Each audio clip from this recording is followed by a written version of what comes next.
Hi friends, this is Srinivas from Indo Qatar projects private limited Hyderabad. మనం రెగ్యులర్గా హైడ్రా గురించి, డిటిసిపి గురించి, రెరా గురించి మొదలైన డిఫరెంట్ సబ్జెక్ట్స్ మీద ఎన్నోసార్లు మాట్లాడుకోవడం జరిగింది. బఫర్ జోను, ఎఫ్టిఎల్ గురించి కూడా ఒకసారి మాట్లాడటం జరిగింది. ఇప్పుడు లేటెస్ట్గా ప్రజలందరూ ఎంతో ఎదురు చూస్తున్నటువంటి ఎల్ఆర్ఎస్ లేఅవుట్ క్రమబద్ధీకరణ గురించి ఈరోజు మాట్లాడుకుందాం. ఎప్పటి నుంచో ప్రజలు 4 సంవత్సరాల నుంచి ప్రజలు ఎదురు చూస్తున్నారు. వాళ్ళ లేఅవుట్లు ఏవైతే ఉన్నాయో వాటిని క్రమబద్ధీకరించడానికి గతంలో ఆగస్టు 2020 సెప్టెంబర్ 2020లో ప్రభుత్వం ఒక జీవోని పాస్ చేసి లేఅవుట్లని క్రమబద్ధీకరించుకోండి, మీరు ఫీజు కట్టుకోండి అని చెప్పడం జరిగింది. 2020 ఆగస్ట్ నెలలో, సెప్టెంబర్ నెలలో భారీగా ప్రజలు వాళ్ళ లేఅవుట్లని క్రమబద్ధీకరించుకోవడం కోసం, వాళ్ళ ప్లాట్లని క్రమబద్ధీకరించుకోవడం కోసం ఫీజులు కట్టడం జరిగింది. వాళ్ళు 4 సంవత్సరాలుగా ఎంతో ఎదురు చూస్తున్నారు. ఈ ప్రాసెస్ ఎప్పుడు కంప్లీట్ అవుతుంది, వాళ్ళ లేఅవుట్ ఎప్పుడు రెగ్యులరైజ్ అవుతుంది అని చెప్పేసి ఎదురు చూస్తున్నారు. కానీ ఈ ప్రాసెస్ కాంగ్రెస్ గవర్నమెంట్ వచ్చిన తర్వాత వెంటనే ఈ లేఅవుట్లని క్రమబద్ధీకరించండి అని చెప్పేసి కన్సర్న్డ్ అధికారుల్ని, కలెక్టర్లని ఆదేశించడం జరిగింది. దానికి ఒక వ్యవస్థని కూడా క్రియేట్ చేయడం జరిగింది. కలెక్టర్లు, కన్సర్న్డ్ అధికారులు కలిసి గత కొన్ని రోజులుగా దీని మీద ప్రాసెస్ చేస్తున్నారు. కానీ ఇది స్పీడ్ అందుకోవట్లేదు. ప్రజల నుంచి ఒక నిరాశ, నిస్పృహలు ఎదురవుతున్నాయి. మా లేఅవుట్ ఇంకా క్రమబద్ధీకరించబడలేదు, మా లేఅవుట్ ఇంకా రెగ్యులరైజ్ కాలేదు అని చెప్పేసి ప్రతిసారి ప్రజావాణిలోను వీటిల్లో కంప్లైంట్ చేస్తున్నారు. దీని మీద రెవెన్యూ శాఖ కూడా చాలా సీరియస్గా ఉంది. వాళ్ళు అధికారులను ఆదేశించినా కూడా వెంటనే వీళ్ళు చేయడం లేదు అనే భావన వాళ్ళలో కలిగి గత నెలలో మన గౌరవనీయులైనటువంటి ముఖ్యమంత్రి గారు, రెవెన్యూ శాఖ మంత్రి గారు వీళ్ళందరూ కూడా కలెక్టర్లను పిలిచి సమావేశపరిచారు. 2-3 సిట్టింగుల్లో కూర్చోవడం జరిగింది. ఎందుకు ప్రాబ్లం వస్తుంది, ఎందుకు స్పీడ్గా లేఅవుట్లను క్రమబద్ధీకరించలేకపోతున్నారు అని అడగడం జరిగింది. దీని మీద వాళ్ళు కూడా వాళ్ళకున్నటువంటి ప్రాబ్లమ్స్ అవన్నీ చెప్పడం జరిగింది. అయినా కూడా మీకు సిబ్బంది సరిపోకపోతే మీరు పక్క శాఖల నుంచి మేము సిబ్బందిని ప్రొవైడ్ చేస్తాం, మీరు ఇమీడియట్గా చేయండి అని చెప్పడమే కాకుండా ఇరిగేషన్ డిపార్ట్మెంట్ నుంచి కూడా కొంతమంది స్టాఫ్ని ఎంగేజ్ చేసి ఈ లేఅవుట్లు క్రమబద్ధీకరించడానికి స్పీడ్ చేయమని చెప్పడం జరిగింది.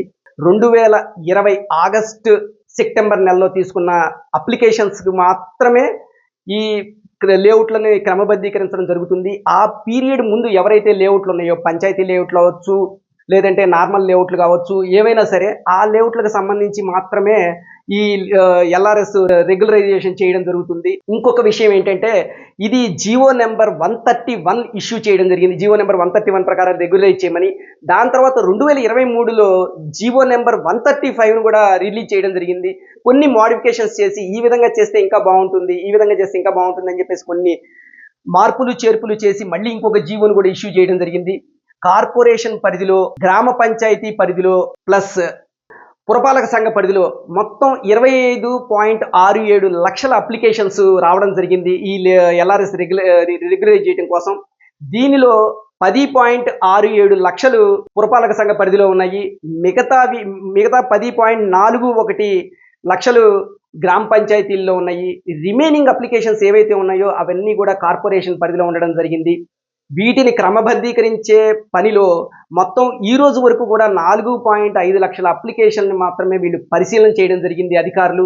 దీనిలో కూడా వీళ్ళు 70,000 లేఅవుట్లను మాత్రమే రెగ్యులరైజ్ చేశారు. ఎందుకు ఈ ప్రాసెస్ స్పీడ్ కావట్లేదు అని చెప్పి రీసెంట్గా ఒక స్పెషల్ మీటింగ్ని మన రెవెన్యూ శాఖ మంత్రి గారు కండక్ట్ చేసి అధికారులని చాలా సీరియస్గా వార్న్ చేయడం జరిగింది. ఎట్టి పరిస్థితుల్లో 1 or 2 monthsలో ఈ రెగ్యులరైజేషన్ ప్రాసెస్ మొత్తం కంప్లీట్ అయిపోవాలి. ఎందుకంటే 4 సంవత్సరాల నుంచి ఎదురు చూస్తున్న వాళ్ళు వ్యతిరేకతని ఎక్స్ప్రెస్ చేస్తున్నారు కనుక మనం ఇమీడియట్గా ఈ ప్రాసెస్ని కంప్లీట్ చేయాలి. ఎష్యూరెన్స్ ఇచ్చాం, కాంగ్రెస్ గవర్నమెంట్ వచ్చిన తర్వాత మనం ఎష్యూరెన్స్ ఇచ్చాం కనుక వెంటనే దీన్ని రిజాల్వ్ చేయండి అని చెప్పడం జరిగింది.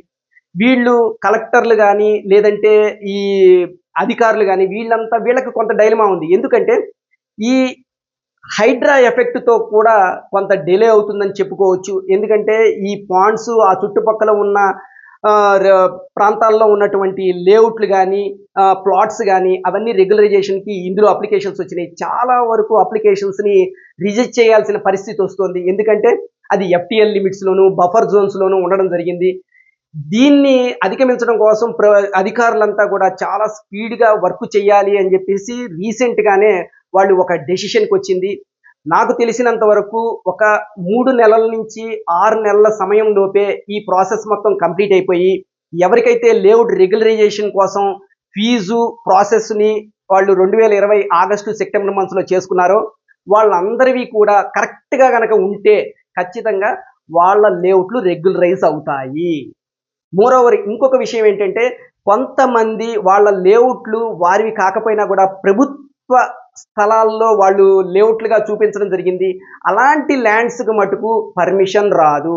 అలాంటి ల్యాండ్స్ అన్నిటినీ కూడా అధికారులు డబుల్ స్క్రూటినీ చేసి వాటిని అన్నిటినీ ప్రొహిబిటెడ్లో పెట్టడం జరుగుతుంది. ఆ లేఅవుట్లకి పర్మిషన్ రాదు. మన గౌరవనీయులైనటువంటి ముఖ్యమంత్రి గారు మరొక్కసారి ఈ రెవెన్యూ శాఖని ఆదేశించారు. అలాగే మీకు ఏదైనా సపోర్ట్ కావాలి అంటే కనుక ఇరిగేషన్ డిపార్ట్మెంట్ నుంచి మేము ఎంగేజ్ చేసినటువంటి స్టాఫ్నే కాకుండా ఇంకా అవుట్ సోర్సింగ్ ద్వారా కూడా స్టాఫ్ని తీసుకొని మీరు ఈ ప్రాసెస్ని స్పీడ్గా చేయాలని చెప్పేసి చెప్పడం జరిగింది. సో మనందరం ఆశిద్దాం ఫ్రెండ్స్, రానున్న రోజుల్లో అతి త్వరగా ఈ ఎల్ఆర్ఎస్ సిస్టమ్ కంప్లీట్ అయిపోయి అందరివి రెగ్యులరైజ్ అవుతాయి అని చెప్పేసి నేను ఎక్స్పెక్ట్ చేస్తున్నాను. మరొక్క విషయాన్ని కూడా నేను మీకు ఈ రోజున స్పష్టంగా చెప్పదలుచుకున్నాను. ప్రభుత్వం తన ఫోకస్ అంతా కూడా శ్రీశైలం హైవే వైపు పెట్టడం జరిగింది. 4th సిటీ ఫామ్ చేయటం కోసం తన వంతు ప్రక్రియగా అన్ని యాంగిల్స్లోనూ కృషి చేస్తుంది. సో శ్రీశైలం హైవే వైపు గవర్నమెంట్ ఫోకస్ ఉంది కనుక ఎవరైనా సరే మన ఫ్యూచర్ సిటీలకి దగ్గరలో ఉన్న ప్రాంతంలో కనుక పెట్టుబడులు పెట్టితే వాళ్ళకి రానున్న రోజుల్లో బ్రహ్మాండమైన రిటర్న్స్ రావడానికి అవకాశం ఉంది కనుక మీరు స్క్రూటినీ చేసుకొని ఎంక్వైరీ చేసుకొని మంచి కంపెనీ ఏదైతే ఉందో అలాంటి మంచి కంపెనీ వేసిన లేఅవుట్లలో అంటే పర్ఫెక్ట్గా వాళ్ళు డిటిసిపి ఎమ్యూనిటీస్ ప్రొవైడ్ చేస్తున్నారా లేదా, డిటిసిపి ఎమ్యూనిటీస్తో పాటు ఎక్స్ట్రా ఎమ్యూనిటీస్ కూడా ఏమైనా ప్రొవైడ్ చేస్తున్నారా లేదా, ప్రైస్ జెన్యూన్గా ఉందా లేదా, అవన్నీ చెక్ చేసుకొని మీరు ఇన్వెస్ట్మెంట్ చేస్తే కమింగ్ డేస్లో ఎక్సలెంట్ రిటర్న్స్ వచ్చే అవకాశం ఉంది కనుక మరొకసారి మీ అందరినీ అడ్వైజ్ చేస్తున్నాను. శ్రీశైలం హైవేలో కర్తాల ప్రాంతంలో ఇండో ఖతార్ వారి మగధా ప్రాజెక్టులో కనుక మీరు ఇన్వెస్ట్మెంట్ చేస్తే we will get very good return. Next మరొక వీడియోలో మరొక టాపిక్తో మళ్ళీ వస్తాను. Thank you friends, bye.